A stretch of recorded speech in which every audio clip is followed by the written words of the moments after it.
At magsabi, praise the Lord. Amen. Unang-una, bibigay ng mataas na pagpupuri, pagluluwalhati, pagdadakila, magpapasalamat sa ating dakilang Diyos na buhay, sa ating pinakamamahal na Panginoon si Kristo po naman, sa ating pinakamamahal na Panginoon Jesus. Pangalawa, doble paggalang at respeto sa tao ng Diyos, sa ating beloved Honorable Pastor, Evangelist Willis Rad Almeda, the entire prophet of living God. Amen, praise God. At di natin malilimutan mga ginituang turo at aral na iniwan sa atin nating beloved assistant pastor, ating beloved Mama Dear. Amen, praise the Lord. Maging sa kanilang mga beloved Almeda children, sa mga apo, manugang, great-grandson. Amen, maging sa ating mga beloved minister, magandang hapon po sa dako po ng Rosario, Batangas Outreach. Amen, sa ating co-preachers, kamanggagawa sa Diyos, sa ating mga awit, pioneers, adult choir, youth choir, sa ating instrumentalists, diyan sa control, amen, sa ating mga kapatid na patuloy na sumasama sa ating mahal na Panginoon, maging sa ating webcast listeners at sa aking buong pamilya. Ima, magandang tanghali po sa inyo lahat. Lahat magsabi, praise the Lord. Ang ating talakay, mga minamahal, ay a sower o mga hasik. Pinakamababaw ay farmers. Amen? Magsasaka sa Tagalog. Ima. Amen. Alam niyo po mga minamahalang isang magsasaka ay maagang gumigising. Amen? Para mag-prepare ng kanyang gagawin. Amen?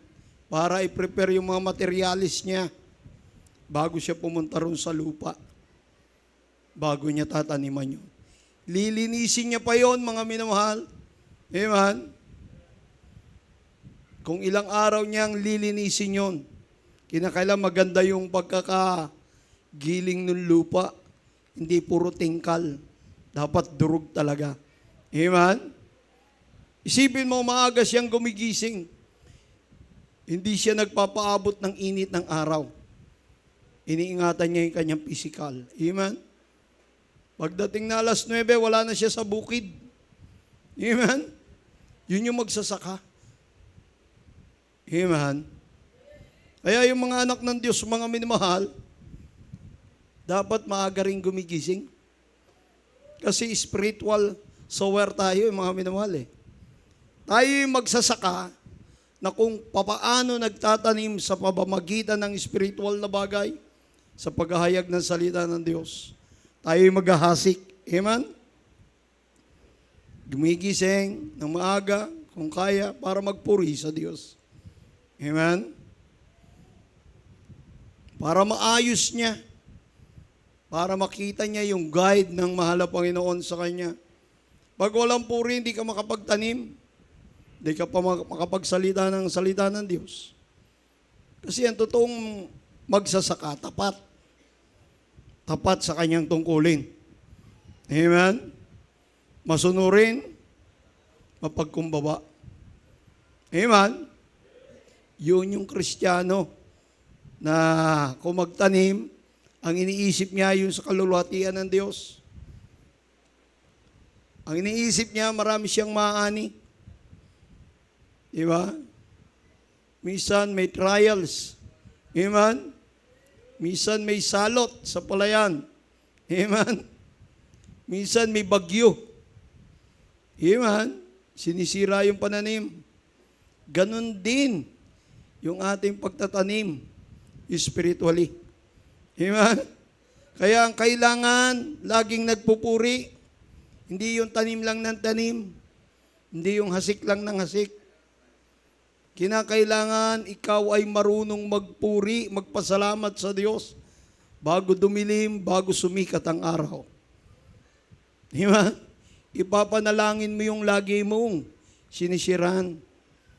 Amen? Para magkaroon ng kaligtasan. Ating basahin mga minamahal. Sa Mateo muna tayo. Mateo Kapitulo, nakasulat yan dyan sa inyo, no? Kapitulo 18 hanggang ilan yan? Sige, sa Mateo muna tayo, Kapitulo 13, versikulo 18.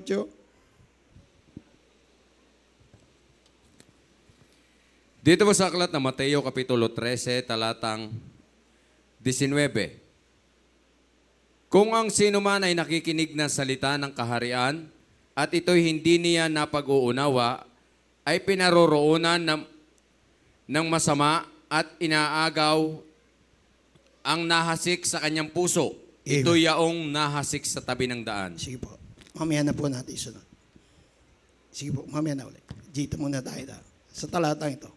Kung ang sino man ay nakikinig ng salita ng kahariang ito, hindi niya napapag-unawa ay pinaroroonan ng masama at inilalagay ang nasik sa kanyang puso, ito'y yaong nasik sa tabi ng daan. Amen. Tingnan mo, inaagaw ng kasalanan. Kasi nga, once na ikaw ay nakikinig ng salita ng Diyos, dapat nakatutok ka dyan. Amen. Di ka busy sa isang lugar. Nakaupo ka dyan, nakikinig ka. Amen. Sige, tuloy natin kapatid. Basahin na muna natin lahat yan. Tapos sundan ng Lucas, Kapitulo 8, 5 hanggang 8. Dito pa rin po sa aklat na Mateo Kapitulo 13, talatang 20 hanggang 23. At ang nahasik sa mga batuhan ay yaong nakikinig ng salita, at pagdakay tinatanggap ito ng buong galak.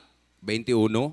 Gayon may wala siyang ugat sa kanyang sarili, kundi sangdaling tumatagal.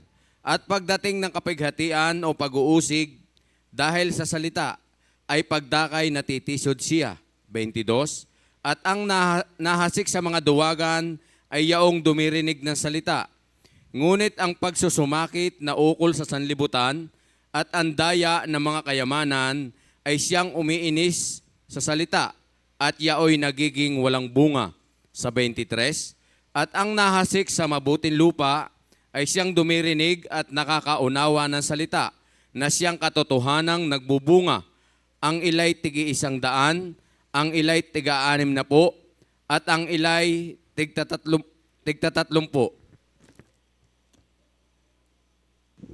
Amen. Sa Lucas po, 8, 5 hanggang 8.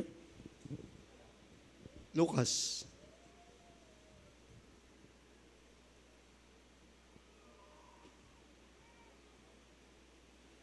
Kapitulo 8, versikulo 5 hanggang 8. Halos parehas yan. Dito po sa Lucas, Kapitulo 8, talatang 5 hanggang 8. Ang maghahasik ay yumaon upang maghasik ng kanyang binhi. At sa kaniyang paghahasik, ang ilan ay nangahulog sa tabi ng daan. At napagyapakan at ito'y kinain ng mga ibon sa langit. 6. Ang iba'y nahulog sa batuhan at pagsibol ay natuyo sapagkat walang halumigmig. 7. At ang iba'y nahulog sa mga dawagan at tumubog kasama ng mga dawag na yaoy iniinis. 8. At ang iba'y nahulog sa mabuting lupa at tumubo at nagbunga ng tig-100. Pagkasabi niya ng mga bagay na ito, siya'y sumigaw. Ang may mga pakinig ay ipakikinig at makinig. Amen. Pagpalain ng ating dakilang Diyos ang kanyang salita. Narito tayo mga minamahal. Yung nasik sa daan, mga minamahal. Amen. Yung nasik sa daan, mga minamahal, ito yung mga nakakarinig ng salita ng Diyos. Pero dumaan yung Diablo. Dumaan ang Diablo at inalis ang salita sa kanyang puso upang wag silang magsisampalataya at maligtas. Paano tatatanggalin ng Diablo sa puso mo? Sa iyong pandinig. Katulad na halimbawa, baguhan pa lang. Amen? Baguhan pa lang yon. Ngayon pa lang nakasamba, ngayon pa lang nakarinig.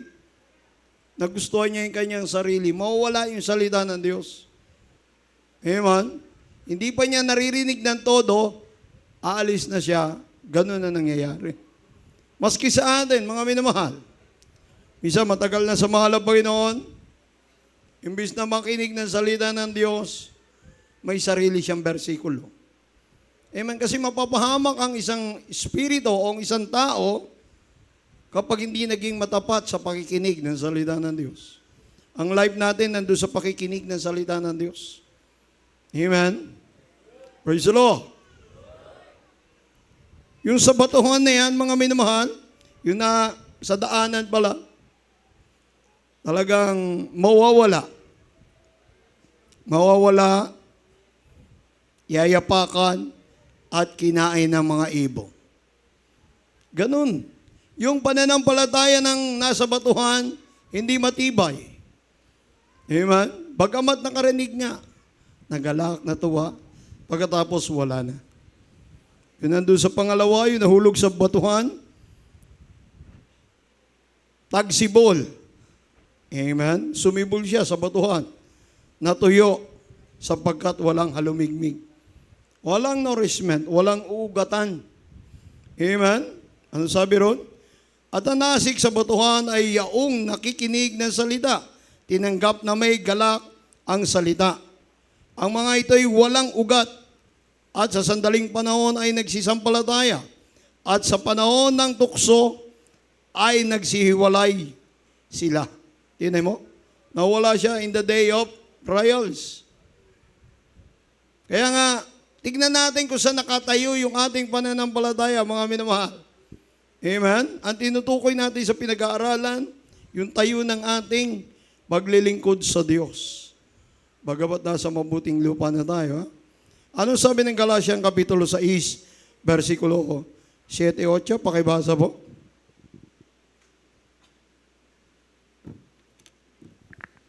Dito po tayo sa sulat ni Pablo sa mga taga-Galacia. Kabanatang 6, talatang 7 hanggang 8. Huwag kayong padaya, ang Diyos ay hindi napabibiro, sapagkat ang lahat na inihasik ng tao ay siya namang aanihin niya. 8. Amen. Sapagkat ang naghahasik ng sa kanyang sariling laman ay sa laman mag-aani ng kasiraan. Datapwat ang naghahasik ng sa Espiritu ay sa Espiritu mag-aani ng buhay na walang hanggan. Amen. Malinaw, mga minamahal. Bilang mga anak ng Diyos, tayo na. Kinakailangan lumakad tayo ayon sa spiritual na buhay. Amen? Lumakad tayo sa espiritu, hindi sa physical life. Yung physical life kasi pwede mapahamak. Walang unawa sa spiritual na bagay. Yung laman. Amen? Ano sabi ron? Sapagkat. Sabi niya ron, huwag kayong padaya. Sabi niya, no? Ang Diyos ay hindi nagbibiro, mapagbibiro. Sapagkat ang lahat ng ihasik ng tao ay siya namang kanyang aanihin. Ima. Kaya dapat ang anak ng Diyos laging lumalakad sa kalooban niya. Sapagkat ang naghahasik ng kanyang sariling laman ay sa laman mag-aani ng kasiraan. Datapwat, ang naghahasik ng sa Espiritu ay sa Espiritu naman mag-aani ng buhay na walang hanggan. Ima. Bilang mga anak ng Diyos, mga minahal, huwag tayo dito tutungtong sa ganitong bagay na huwag tayo magpatalo sa tukso. Amen? Amen? Kailangan mapaglabanan natin to. Ito yung nagpabagsak doon sa nahasik sa batuhan. Amen? Dito naman tayo sa nasik sa dawagan. Yaong dumirinig ng salita, ngunit ang pagsusumakit na ukol sa sanlibutan at ang daya ng kayamanan ay siyang umiinis sa salita at yaoy magiging walang bunga. Iniinis sila ng mga pagsusumakit at ng mga kayamanan at ng mga kalayawan sa buhay na ito at hindi nangagbubunga ng kasakdalan. So meaning walang kaligtasan. Hindi siya nagiging sakdal. Ito pala yung nasik sa dawagan na kahit na nagpupumilit pa rin siya, maliliit na yung bunga niya, kinakain na siya ng dawag. Yung kayamanan ng sanlibutan ito, yung mga kalayawan. Puro ito lust ng flesh. Ayaw ito ng Diyos sa mga anak niya. Amen? Dapat mawala sa atin itong lust. Amen? Yung mga kahinaan natin, mawala. Praise the Lord. Dapat maging matatag tayo.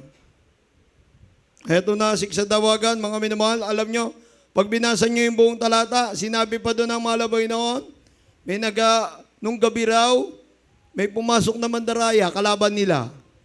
Kaya yung mga nasa dawag, nadamay. Inasikan ng dawag. Nilinis nyo na yung palayan bakit may dawag pa? Amen? Nung mag-aasik. Ngayon, sabi ng mga alalay niya, kung gusto nyo, Panginoon, linisin natin, piliin natin. Ang sabi ng Diyos, wag, madadamay. Yung nasa dawag, yung palay. Yung totoong palay, madadamay.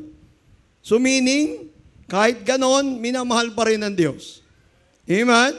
Kaya kung nasa dawag yung paglilingkod mo, marami kang nakikitang ikatitisod mo, ikawawala mo, wag mong pansinin.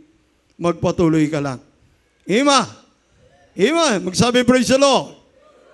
Wag natin pansinin yon. Kasi yung mga bagay na yun, hindi makakatulong sa atin.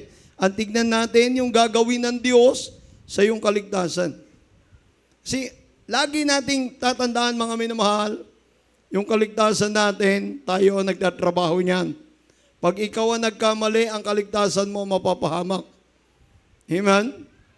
Ikaw ang mawawala sa kamay ng Diyos. Hindi yung mga worker, hindi yung ating mga preacher, hindi yung ating mga elder of the church. Ikaw. Kasi pag ikaw ang nagkamali, ikaw ang mapapahamak. Kaya babantayan mo ang iyong paglilingkod.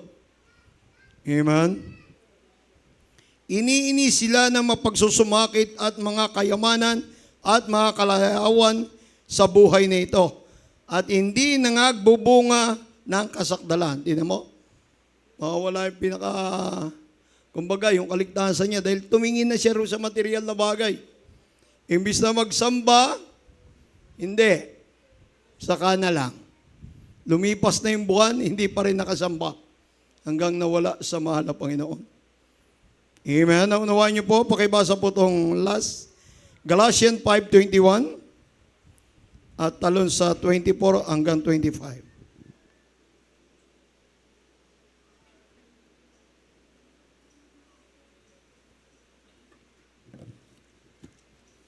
Dito po sa aklat ng Galacia, Kapitulo 5, talatang 21, talon sa 24 hanggang 25. Mga kapanaghilian, mga paglalasing, mga kalayawan, at ang mga katulad nito, tungkol sa mga bagay na ito ay aking ipinapaunang ipaalala sa inyo, tulad sa aking pagpapaalala ng una sa inyo, na ang mga nagsisigawa ng gayong mga bagay ay hindi magsisipagmana ng kaharian ng Diyos. Talon sa 23, 24 hanggang 25. At ipinako sa krus ng mga kay Kristo Jesus ang laman na kasama ang mga masasamang pita at mga kahalayan nito. Kung tayo'y nangabubuhay sa pamamagitan ng Espiritu, ay mangagsilakad naman tayo ayon sa Espiritu. Amen. Praise the Lord. Nakuha niyo, mga minamahal.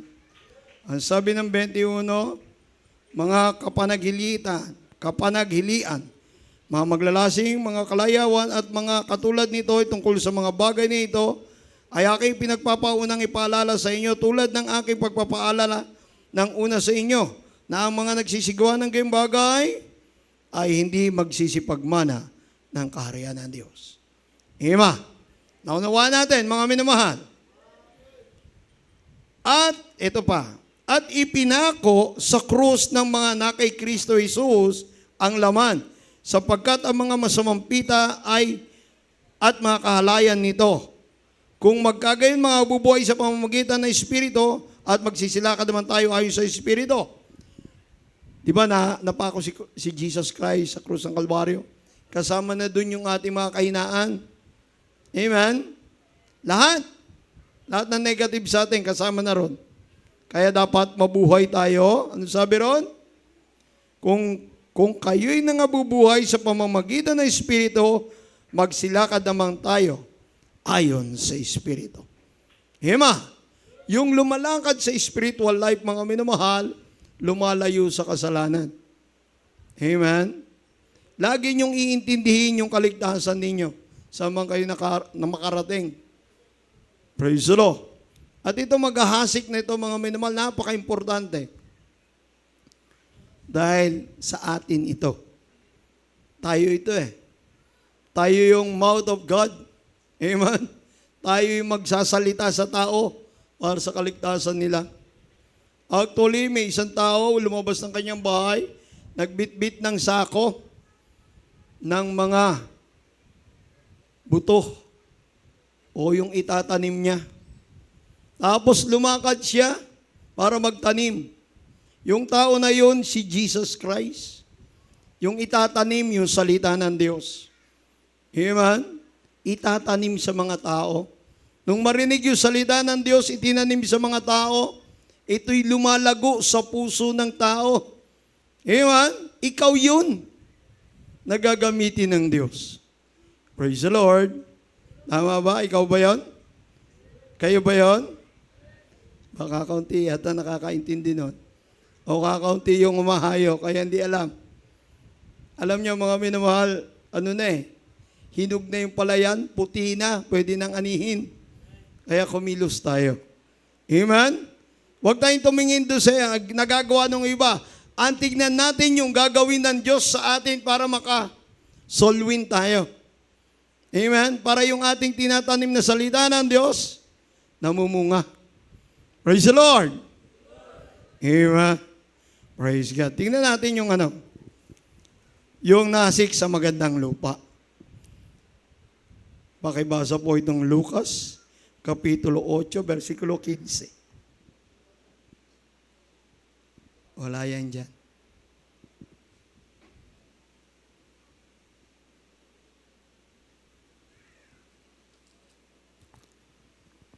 Dito po sa aklat ng Lucas, Kapitulo 8, talatang 15.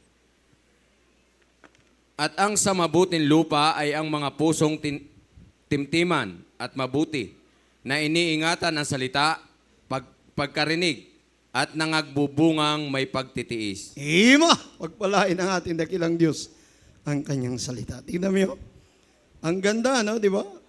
Yung sa mabuti, sa mabuting lupa, ang pusong timtiman at mabuti, na iniingatan ng salita, pagkarinig, at nangagbubungang may pagtitiis. Amen? At magsabi, praise the Lord. Yun yung tunay na natanim sa magandang lupa. Amen? Kaya kung nandun tayo natanim tayo sa magandang lupa, mga minamahal, namumunga tayo ng tuloy-tuloy. Ginaganap natin yung kalooban ng Diyos para mamunga tayo ng tuloy-tuloy. Amen? Huwag tayo magalinlangan, huwag tayo matakot. Umayo ka, mangaral ka, magpatutuo ka. Nung araw kami lumalabas, ay sabi lang ng malapastor sa amin, magpatutuo kayo. Magayag kayo ng salita. Doon nagsimula. Hanggang natuto kami sa ganitong bagay. Determinasyon, mga kapatid, determinasyon, maraming aanihin. Amen? Huwag po tayo magintay sa isang tao na siya lang ang magdadrive. Kinakailangan marunong ka rin magdrive ng salvation. Amen? Kinakailangan kaya mo rin dalhin yung tao para maligtas.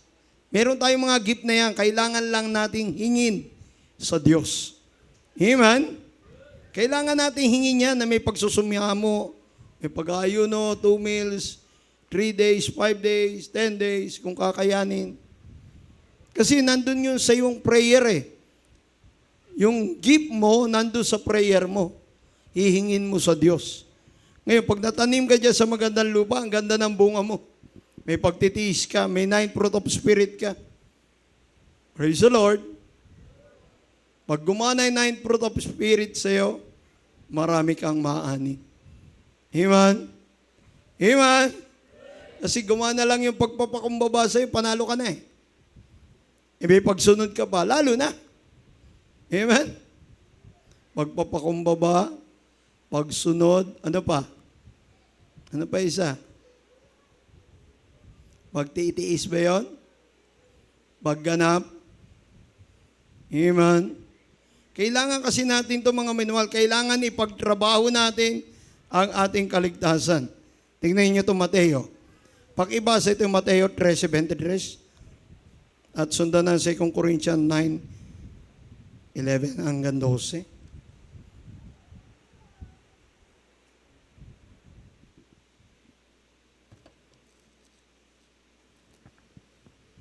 Dito po sa aklat na Mateo Kapitulo 13, talatang 23. At ang naghahasik sa mabuting lupa ay siyang dumirinig at nakakaunawa ng salita, na siyang katotohanang nagbubunga. Ang ila'y tig-100, ang ila'y tig-60, at ang ila'y tig-30. Ima, tingnan nyo, kalinaw, di ba? Lahat magsabi, praise the Lord, yung nakakaintindi. Kakaunti yata. Uulitin natin ang basa. At ang nasik sa mabuting lupa ay siyang dumirinig at nakakaunawa ng salita, na siyang katotohanang nagbubunga ang tag 100 at tag 60 at tag 30. Amen? Amen? Yung dumirinig ng salita at ginaganap. Amen? Ito yung maganda magbunga. Makita mo sa kanya yung kahit na nandyan yung, kumbaga yung katitisuran, baliwala sa kanya. Kahit nandyan yung pagsubok, baliwala sa kanya. Amen? Hindi na siya tinatabla ng anumang bagay. Bagamat human being siya, nangihina siya. Alam niya kung paano niya sasagutin ito. Alam niya rin kung ano yung gamot doon. Yung pray and fast. Amen? Kasi minsan mga minamahal, makakaramdam tayo ng pagsubok sa ating sarili. Hindi naman porke sinubukan kaya meron ka ng kasalanan. Praise the Lord. Amen? Hindi lahat ng pagsubok ay galing sa kasalanan. Praise the Lord. Merong sinubukan ka para makita ang iyong pananampalataya. Nagpapakumbaba. Pag nagpakumbaba ka, kikilos ang Diyos sa iyo. Praise the Lord. 2 Corinthians 9:11 and 12. Tatlong talata na lang tayo mga minamahal. Dito po sa ikalawang sulat ni Pablo sa mga taga-Korinto, kabanatang 9, talatang 11 at 12. Yaman kayo pinayaman sa lahat ng mga bagay na ukol sa lahat ng kagandahang loob na nagsisigawa sa pamamagitan namin ng pagpapasalamat sa Diyos. 12. Sapagkat ang pangangasiwa sa paglilingkod na ito ay hindi lamang tumatakip sa pangangailangan ng mga banal, kundi naman umaapaw sa pamamagitan ng maraming pagpapasalamat sa Diyos. Ima! Tignan mo, kahit anong daming pagsubok, kinakala magpasalamat ka pa rin. Praise the Lord! Kakaunti tayo marunong magpasalamat pag may trials. Ulitin natin yung basa para maunawaan nyo. Yaman kayo'y pinayaman sa lahat ng mga bagay na ukol sa lahat ng kagandahang loob na nagsisigawa sa pamamagitan namin ng pagpapasalamat sa Diyos. Tingnan nyo. Ngayon, sabi ni Pablo, yumaman sa kagandahan loob at laging nagpapasalamat sa kaparehas namin. Kahabagan ng Diyos ng ating beloved parents in the Lord. Nagpapasalamat kahit may trials. Dahil pinaganda na di ba? Sabi rito, no? Yaman kayo'y pinayaman sa lahat ng mga bagay na ukol sa lahat ng mga kagandahan loob. So lahat ng mabuti, meron ka. Meron tayo. Amen? Amen? Lahat. Kaya iwinawaksi yung hindi maganda. Lahat mabuti ang tatanggapin. Pag may trial, sayaan mo lang yan dyan. Masanay ka na dyan. Amen? Praise the Lord. Sapagkat ang pangangasiwa sa paglilingkod, ito ay hindi lamang tumatakip sa pangangailangan ng mga banal, kundi naman umaapaw sa pamamagitan ng maraming Pagpapasalamat sa Diyos. Tingnan mo, ang isang tao pala, ang isang anak ng Diyos, kapag gumaganap ng kalooban ng Diyos, talagang umaapaw ang blessing. Diba? Kaya yung pagpapasalamat niya, grabe. Praise the Lord. Malalim yung sinabi niya ron, ano? Ang tinutukoy niya ron, kapag nakaganap ka ng kalooban ng Diyos, tuloy-tuloy, kahit may trials, umaapaw ang pagpapala sa iyo. Diba? Lahat magsabi, praise the Lord.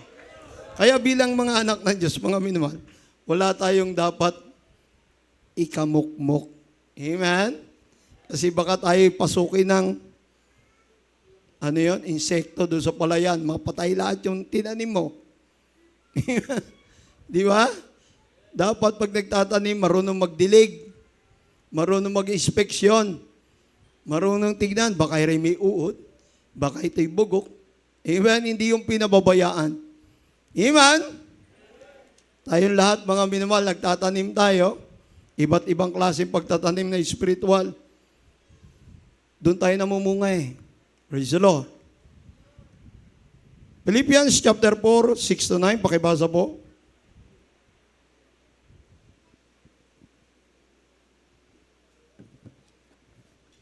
Dito po sa aklat ng mga taga-Pilipos, Kapitulo 4, talatang 6 hanggang 9. 6, huwag kayong mga balisa sa anumang bagay, kundi sa lahat ng mga bagay sa pamamagitan ng panalangin at daing na may pagpapasalamat, ay ipakilala ninyo ang inyong mga kahilingan sa Diyos. At ang kapayapaan ng Diyos na di masayod ng pag-iisip ay mag-iingat ng inyong mga puso at ng inyong mga pag-iisip kay Kristo Jesus. Katapos-tapusan, mga kapatid, anumang bagay na katotohanan, anumang bagay na kagalang-galang, anumang bagay na matuwid, anumang bagay na malinis, anumang bagay na kaibig-ibig, anumang bagay na mabuting ulat, kung may anumang kagalingan at kung may anumang kapurihan, ay isipin ninyo ang mga bagay na ito. Sa 9, ang mga bagay na inyong natutuhan at tinanggap at narinig at nakita sa akin, ang mga bagay na ito ang gawin ninyo at ang Diyos ng kapayapaan ay isa sa inyo. Ima!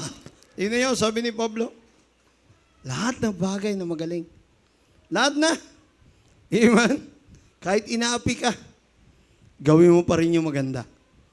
Amen? Yung the best mo. Praise the Lord. Kasi yun ang totoong anak ng Diyos. Amen? Praise the Lord. Hindi nag-aalala, hindi natatakot. Praise God. Kahit na pinapersecute ka, kahit na minamata ka, gawin mo pa rin yung lahat ng bagay na magaling. Amen? Praise God. Kaya pagpapala no? Katapos-tapusan mga kapatid, ano mga bagay na katotohanan, ano mga bagay na kagalang-galang, ano mga bagay na matuwid, ano mga bagay na malinis, ano mga bagay na kaibig-ibig, ano mga bagay na mabuting ulat, kung ang anumang kagalingan at kung anumang kapurihan, ay isipin ninyo ang mga bagay na ito. Praise the Lord! Alam nyo, kapag ginanap natin ito, maluluwalhati ang Diyos sa atin. Praise God. Sa Proverbs chapter 3 verse 4, pakibasa po. Itong huling talata, awit 1-1-7. Dito po tayo sa mga kawikaan ni Salomon, Kabanatang 3, talatang 4. Sa gayoy makakasumpong ka ng lingap at mabuting kaunawaan sa paningin ng Diyos at ng tao. Amen. Tino, pag ginanap pala natin yon, makasumpong tayo ng lingap sa paningin ng Diyos at ng tao. Ibig sabihin talagang gumagawa ka sa kalooban ng Diyos. Praise the Lord. Purihin ang ating dakilang Diyos. Awit 1-1-7. Yung ating mga awit, tayo na po rito sa harapan. At ang ating mga instrumentalist. Dito po sa aklat ng mga awit, Kapitulo 121, talatang 7. Iingatan ka ng Panginoon sa lahat ng kasamaan. Kanyang iingatan ang iyong kaluluwa. Amen. Maraming salamat sa mahal na Panginoon. Tunay, di ba? Malinaw yung kapahayagan ng salita ng Diyos pag tayo gumaganap sa kanyang kalooban. Lahat ng pag-iingat meron ng mahal na Panginoon ipagkakaloob sa atin. Amen?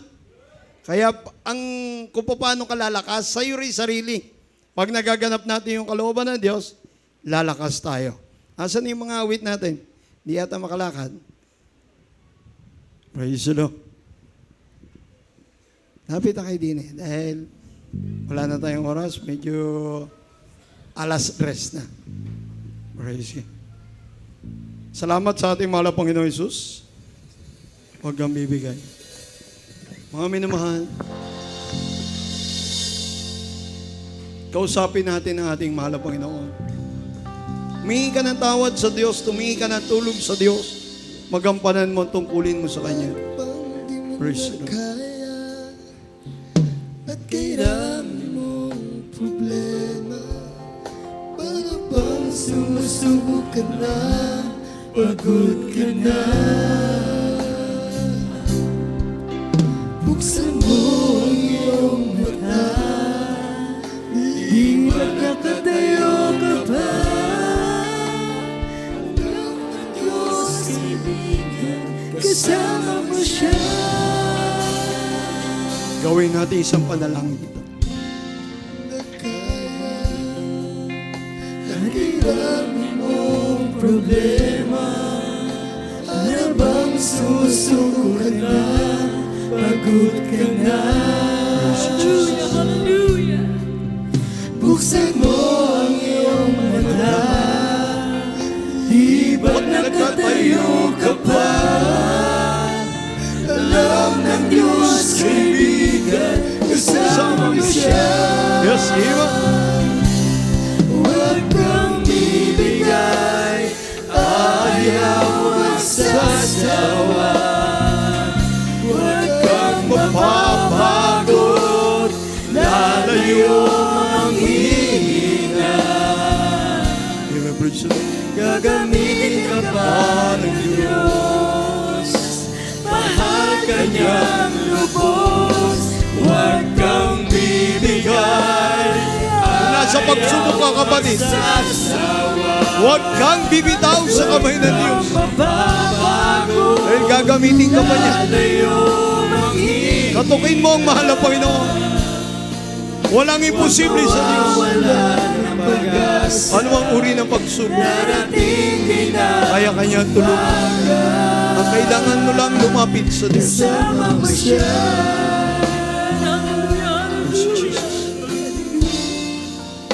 Sabayan niyo ang uwitin niya. Ibabangon kayang muli, kung ika'y nagkamali. Itatayo ka niya sa tuwing nararapan. Yes! Malayo na ang iyong nararating, walang babalang muli. Yes! Kaya mo yan, kaibigan, kasama mo siya. Praise you, Jesus! Huwag kang bibigay, Lord, hold thy faith to God. Hold our faith to the retreat. Pagawan at kumagay, mahal na Panginoon. lalayo ang hihina.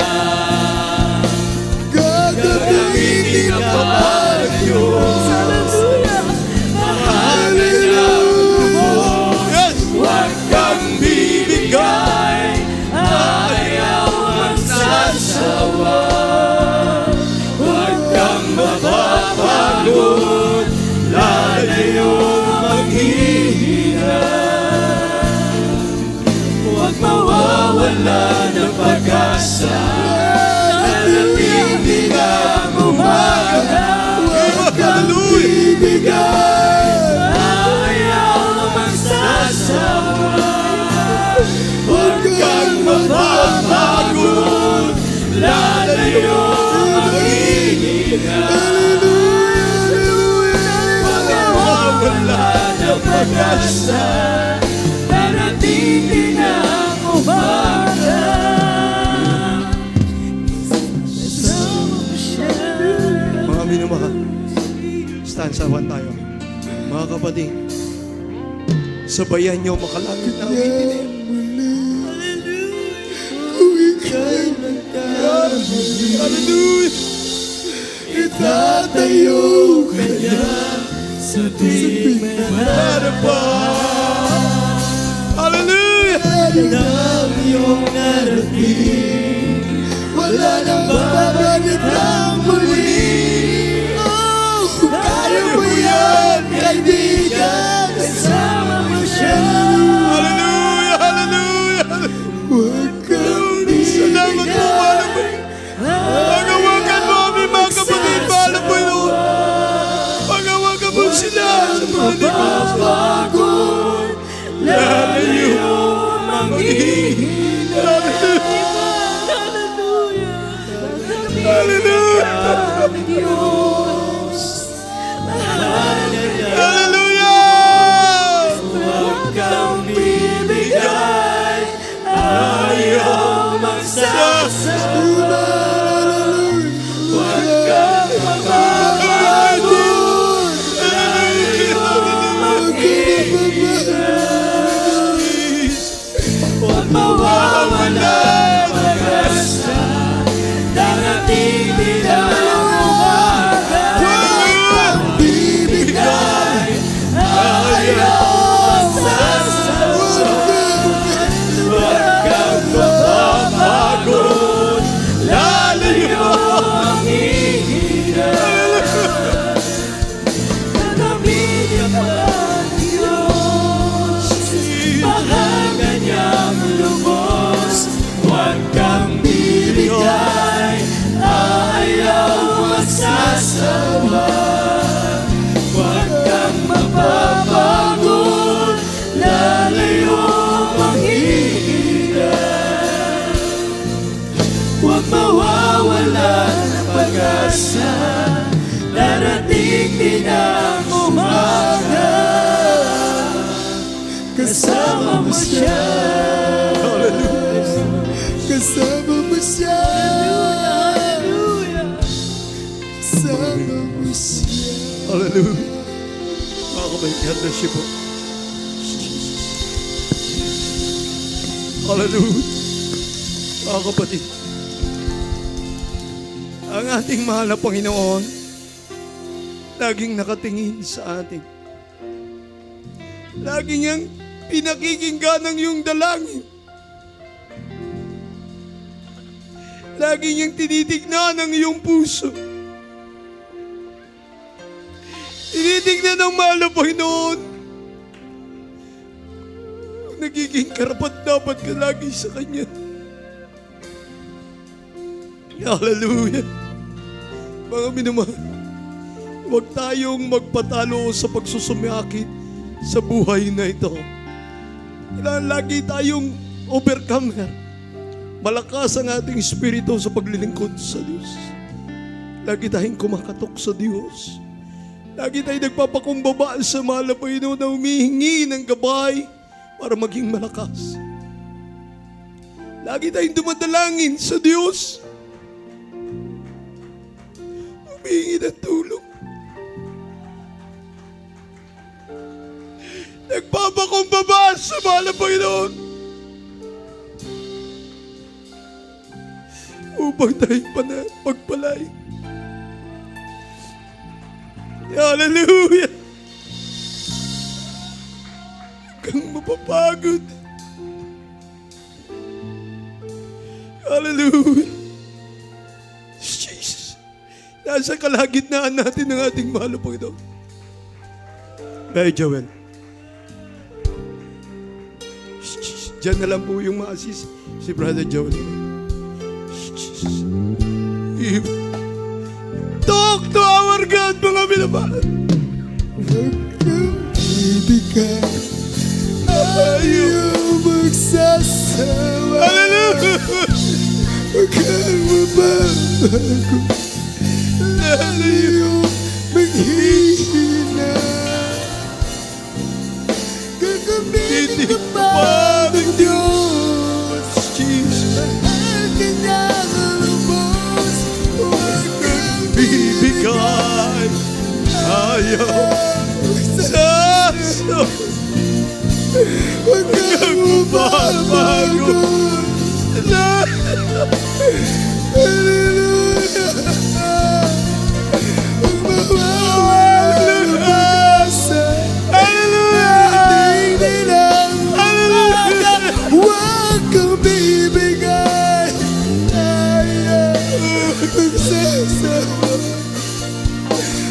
nagpapagod, lalayo, mag-inig, gamitin ka pa ng Diyos. Darating din ang Bibigay. Katukin mo ang mahal na Panginoon, kapatid ko. Katukin mo siya. Humingi ka ng kalakasan sa Kanya.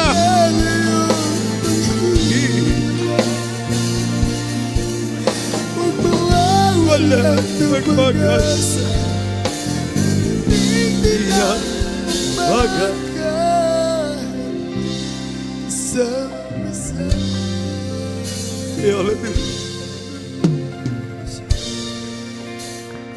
mga kapatid,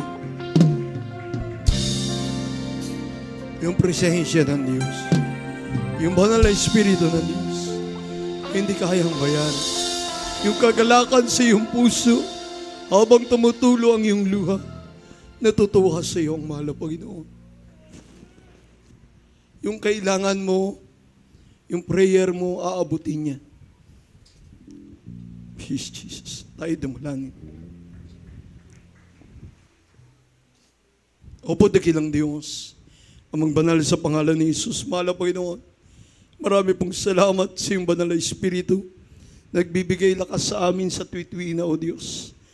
Maraming salamat sa biyaya mo sa amin, sa iyong salita namin na pakinggan. Maraming salamat sa mga sandaling ito sa aming buhay na ipinagkakaloob mo, O Diyos.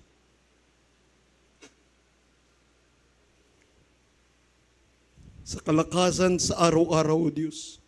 Narito ang bawat isa sa amin, mahal na Panginoon, aming mga kapatid. Ikaw nakakita ng dalangin nila, ng bawat isa sa amin, O Diyos. Ipagkaloob mo sa imalang kapamaraanan, O Diyos, tugunin na aming dalangin sa pangnatdalangin namin, mga pastor. Sa pangalan ni Jesus, answer our prayer, O God. Ikaw mag-bless sa aming mga loved ones, saan man silang dako naroon, O Diyos. Mga unsaved loved ones na may ligtas mo rin, malapit ng bago ka dumating, O Diyos. At ang aming mga kapatiran na hindi nakasamba sa araw na ito, O Diyos, hipuin mo ka lang puso at makita namin muli sila sa isang linggo at patuloy na magsamba mga kapatid namin na ito na narito sa iyong harapan. Sa pangalan ni Jesus, ito samot dalangin namin sa pangalan ni Jesus. Amen and amen. Special prayer namin, mahal na Panginoon, sa amin beloved pastor. Bigyan mo bayong kalakasan sa kanyang mga anak, O Diyos, para pagtangkilik sa iyong banal na gawain, O Diyos. Sa pangalan ni Jesus, amen and amen. Praise God. Patong po natin ating kanang kamay sa ating ulo at yung kaliway taas natin. Rebukein natin lahat ng ating mga kainaan, lahat ng ating karamdaman. Pati yung problema natin, rebukein na natin. I-cast out natin para maalis na yan. Sa pangalan ni Jesus. Opo, dakilang Diyos, sa pangalan ni Jesus, tinataboy namin lahat ng uri ng karamdaman. Demons of cancer, TB, leukemia, diabetes, demonyong kahinaan, demonyong pagkabulag. Cast out! In the mighty name of Jesus, in Jesus' name, demonyong high blood, demonyong sakit sa pulso, demonyong arthritis, demonyong mga karamdaman sa tuhod, sa kamay, sa pamamaga ng katawan, sa daliri, cast out! Cast out! In the mighty name of Jesus, in Jesus' name, be healed, be healed. Be healed in the blood of Jesus, demons of doubt, sin unbelief. Demonyong mga salot, lumayas ka sa amin sa pangalan ni Jesus. Demonyong kahirapan sa aming buhay, lumayas ka sa amin sa pangalan ni Jesus. Sa pangalan ni Jesus, demonyong mga hadlang sa aming panalangin. Cast out in Jesus' name. Amen and amen. Hallelujah, praise the Lord. Hallelujah, praise the Lord. Hallelujah, praise the Lord. Ay ba ito mayaman naman? Praise God. Yung makakatalon, pwedeng tumalon. Yung hindi makatalon, dyan na lang muna sa bangko. Amen. Angat po ang ating kamay. Jump 3 times. Hallelujah, praise the Lord. Hallelujah, praise the Lord. Hallelujah, praise the Lord. Amen. God bless po. May lay hands po.